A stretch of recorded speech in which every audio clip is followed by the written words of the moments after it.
لەسەر ئەم بابەتە هەروەها پەیوەندیەکان نێوان حکوومەت هەرێمی کوردستان و حکوومەتی عراقی فیدرالی من میوانێکم لەگەڵ دەبێت. فارس عیسا سەرۆکی نوێنەرایەتی حکوومەت هەرێمی کوردستان لە بەغدا بە شێوەیەکی ڕاستەوخۆ لە بەغداوە لەگەڵمە بێت. کاک فارس ئەم کاتتان باش. ئێستا گرنگ ئەوەیە ئێوە پارەکەتان وەرگرت جوتیاران کەی وەردەگرێت؟ ئەوە لە هەمووی گرنگترە. ئەفدەمێت ئەو دەمێ هەمی خەڵکی کوردستانی باش جێ داخەیە ینی وی وڵاتی ئەو معاملەکە تەندروست معاملەکە دادپەروەرانە معاملەکە وەکیەکی گەل هەوڵاتیت خەڵکی کوردستانی و هەمان شێ هەوڵاتیان پارێزگەهێندی عێراقی نایەتەکردنێ نەکتنێ تەخۆ چینە جوتیاران بەلکۆ حتا شەهیدên کوردستانی ئەو معاملە گەل شەهیدێکی پارچێکا دیە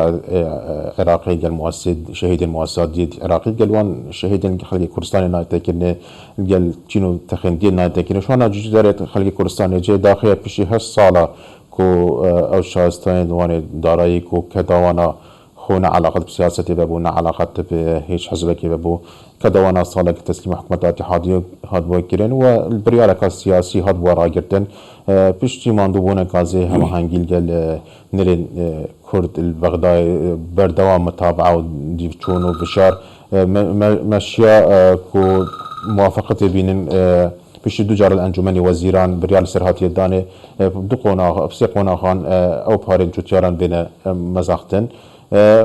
قۆناغا دوێ ئەو بۆی ساڵە 2014 تقریبا مانگی 11 بۆ 2022 هاتنە سەرفکردن ئەڤڕۆژی خۆشبەختانە ئەو شاسێ دارایی جوتیارên خەڵکی کوردستانی 2015 و 2016 هاتنە سەرفکردن و ئەڤروکێ حزۆرەمە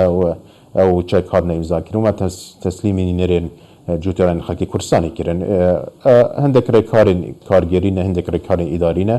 تەسەورکردم خلالێ ئەسبوعات داهاتوو دەگێتە جوتیاران. زۆر باشە. لەم یەک دوو ڕۆژی ڕابردوو شاندی حکوومەت هەرێمی کوردستان لە بەغدا بوون بڕیار هەفتەی داهاتووش شاندەکە جارشکە بچێتەوە بەغدا. بە چی گەیشتون لەگەڵ بەغدا؟ دانوستاندن بەردەوامن جێ داخێت جارێ ئەو کێشێت هلاویستیت ماین کێشێن بۆ جێنێک چ کێشێن مادێ 140 چ کێشێن سیاسی نەویدینە تانوکە نەگەشتە چارەسەرییا کوتاهی بەڵام بەردەوام سەرڕاستپەردا بەرێز کاک مەسرور ئەو شاندێ حکوومەتە هەرێما کوردستانی بەغدا سەر هەموو تەوەران کاری خۆت کرد شوانەجی بابەتێ نەفت و غازێ بابەتێ بودجێ دیسەش بابەتێ و منافزێت حدودیە بابەتێن ئەمنیە دانووساندن بەردەوامون وان ڕۆژە شاندی حکوومەتە هەرێما کوردستانی سەرۆکەتیا بەرێز کاکە ئاوات شێخ جەنابی و وەزیری دارایی حکوومەتە هەرێما کوردستانی بەغدا بوو چەند کۆمبونێ گرنگ هاتنە ئەنجامدان قۆنا بریار ئەوەل ڕۆژە یەکشەمە دیسە شاندێ حکوومەتە هەرێما کوردستانی بێتە بەغدا بەردەوامی تەوان دانووساندن هاتی نەکردن چەند کۆمبونێکی گەل وەزارەتە دارایی هاتێ وەزارەتە نەفتی هاتێ کردن سەر ئەو مسوەدا یانجی ڕەشنووسێ پرۆژەی نەفت و غازێ دیساش کۆمبونێکە تایبەت هاتێکردن و گرنگ بوو گەل بەرێز دکتۆر محەممەد تەمیم جێگیری سەرۆک وەزیرانە هەر دیساش بەرپرسێ لیژنا ئەمرا دیوانی 2251 و تایبەتە تیمێ دانوستانی حکوومەت ئاتحادی دیساش کۆمبونێکە دیش هاتێکردنا بینە ئەو بەرپرس مەلەفێ منافزە کوردستانی گەل هەیئە منافزە عێراقی سەردانەکە تایبەت هەبووش لای بەرێز کەمال وەزیری سامانە سروشتیەکان گەل تیمێ وەزارەتی بۆ کۆمپانیۆ سۆمۆ ئەسبوع داهاتوو ئینشاڵڵا ئەو دیسان ئەو شاندە زفتە بەغدا بوون بەرداوامیتە وان دانووساندنە لەسەرچی گەیشتون بەڕێکەوتن و ئەوانەی باسکردن ئەوانەی کەماون خلافتان هەیە بەڵام لە چی یەکتریەوە نزیکتن و گەیشتون بەڕێکەوتن؟ بەێ جانێ ئەم وەکو هەردوو شاند و چەند کۆمبۆن هاتنەگەن تایبەت پشی کۆمبۆنا ئاخرێک و بەرێز کاک مەسرور سەر ئەو مەبادیên گشتی ڕێککەفتن و هاتبوونەکردن دیساش بەری هەرات بۆ دانێ دیف ئەو منهاجی حکومی بتە ئەساس بۆ هەندێ دانوستاندنە نەک ئەو بریارێن دیک و مەشعور بێتگیر بریارێن سیاسینە بۆ هەندێ ئەو کێشە تایبەتێ نەفت و غازێ بابەتی بودجێ بێنە چارەسەرکردن سەر کۆمبۆنا بەرز کاک مەسرور کۆمبونێکە تایبەت و دیمۆدرش گەل بەرێز محەممەد سودانی سەر هەندە مەبادە ئاڕێککردن ئەو بۆ ئەساسێ دانوستاندنە ئەو تێبینی و مەلاحەزاتی دمەل سەر پرۆژەی یاسای ئەو مسوەدا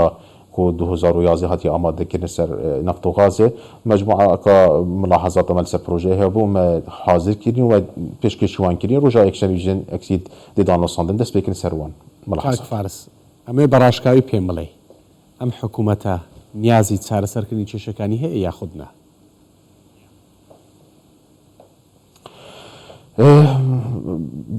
يعني بريس محمد السوداني يعني محمد الشياع سروك وزير الحكومة العراقية وراسي وكو شخص كسكي إيجابية حسكت هم كيشين عراقي نك تنها كيشان قال كردستاني شار سركت وديستاش روجانا خوي متابعة هم او بابت جريداي منهاج حكومي كو در انجام ويرا كفتنا السياسي او هاتيك نسر منهاج كو اف حكومه التشكيل بو خو متابعه اجنداي تويتكتن ديساش او موضوع جريداي هريما كردستان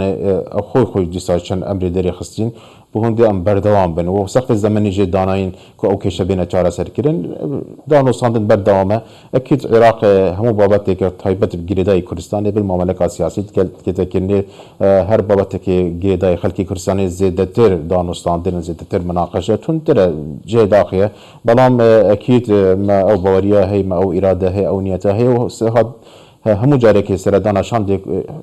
حكومة هرما كردستاني وبغداد بروحها چاره سري هاتيه بغداد واكيد دانوسان بردام نگهش مثلا ده قناغا کوتایی بنت یان چاره سر بو یان شنه به امید بوینه باش اي 400 مليار كتشي بسر هات نا ايدي دستي لي بداخل 400 مليار طبعا لا 2022 جه داخل دجارة دفعة بمهات نهناتن 200 كو ظلمك الزور ومازن بالخلق كردستاني هاتي كده يعني نين الولاطة كي بريار بتداني كل تو قوت خلقي خوب بريد جه داخل اف عقلياتها اداره كنا في ولاتي العراقي او بريار او جرأة جي كرن كو دسي بنا قوت خلقي كردستان رنجت وقتي دا كون سي شاركة عراقي دسي داعش دبون بلام موجه وانا مساقات متخات نگهاندن بلام بو كردستان مملكاتي تذكرن وريار بو او 400 مليار كو بين هنات دجار الانجمني وزيران كوي دنك تقريبا بريار دنك هاتنا داني او بريار بريس سروك انجمني وزيران نبو بلكوس بريار انجمني وزيران بو اخر ريكار او بو كوبريكا تي بي اي بيت هنارتن ديسا هندك دانو ساندن خم چند سردان تي بي اي ميكير كومبونا كاديرو ديج قال بريس دكتور سالم چلبي سروكي انجمني كارگيريا تي بي اي من انجام دا هندك دانو آلو غوران وصاو ميكير بلام جه داخيه توی قوناغه ده هاتا گوهرین برپرسه که تازه هاتی دان ام بردوام سر بهی بوینه و اکید جی دهنه سر زور باش دهنه نارتر لسر یاسای نوتو گاز بچی گیشتون و آیا پشتی هرمی کردستان لبودجه داد چند بید؟ وكو ياسا من عام جديد او مسوده ك يا امر ديف منهاج حكومي شيس روش هاتني دانان كو او مسوده ياسا نفط غازي بيت عمد كرن بيت هنارتن باشي بو اللاين السياسي اداره دوله بيت مناقشه كن بري بيت هنارتن بو انجمني وزير بو هندي ملاحظه چکیشل سر نبن فاش ده هنارتن بو انجمن ایران بو بابت دانستان نوکت قناغه هندی ما وكمن اماجه دايد بيز بو اي ام هاتن او ملاحظه ما هين كما پیشکشی وان کرین مجموعه ملاحظات ابو سر او ياساي اسبوعات دهاتو دي مناقشه وان ملاحظات جل ملاحظات وانا وكو بينغاك برب اماده كنا بروجه هساكي باش بابت بودجه اشت قناغه اماده كريدا اشت تو نبويه پشکی هرم وکو پیشتر 12.67 هاتیه دیار کرن ما زور هول داکو اما ام رقم هیچ اعتباره کنیه البرهندجی او بیانات وزارت پلندانان عراقی